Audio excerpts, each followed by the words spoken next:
Welcome to Master 2255 English Phrasal Verbs, complete course with 150 categories for fluency. This course will give you everything you need to sound more natural and fluent in English. Today, we're diving into Category 114, Decision-Making, Key Phrasal Verbs for Tough Choices. Decision-making is a crucial life skill, and mastering these phrasal verbs will help you express yourself clearly and confidently when making important decisions. Let's get started. The first phrasal verb is think over. This means to carefully consider something before making a decision. For example, I need to think over the job offer before I accept it. Taking time to think over decisions can lead to better outcomes. Next, we have make up one's mind. This means to make a final decision after considering different possibilities. For example, she finally made up her mind to move to a new city. Once you've made up your mind, there's no turning back. Then we have figure out. This means to solve a problem or find a solution. For instance, we need to figure out how to reduce expenses this month. It emphasizes problem solving and discovery. Next is settle on. This means to choose after considering different options. For example, they finally settled on the blue sofa after looking at many options. When you settle on something, you've chosen it as the best option. Then we have back down. This phrasal verb means to change your stance or position, especially after being challenged. For example, the company backed down after facing public backlash. If you back down, you've decided not to continue with your stance. Next is rule out.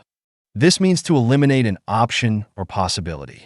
For example, we ruled out moving to another city because of the high cost of living. Ruling something out means it's no longer a valid option. Then we have go for.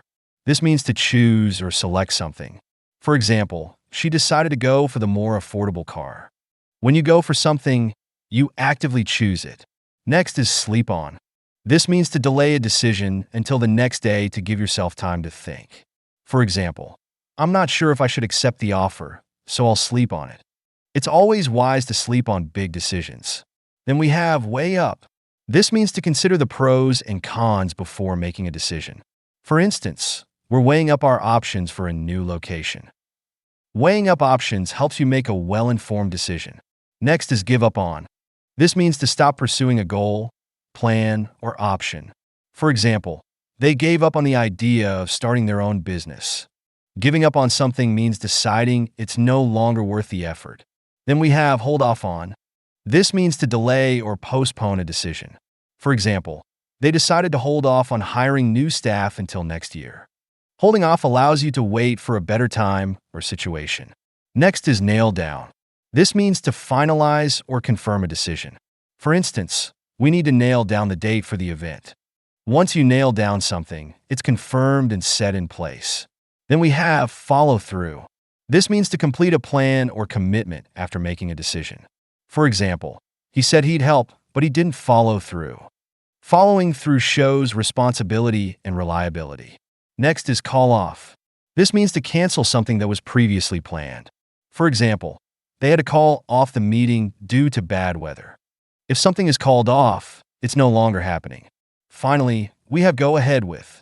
This means to proceed with a decision after getting approval. For example, the company decided to go ahead with a new product launch. Once you go ahead with something, you're moving forward with the plan.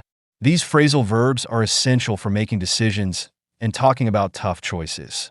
Practice them, use them in your daily conversations, and you'll notice the difference in your fluency. This was Category 114 of our course. See you in the next lesson.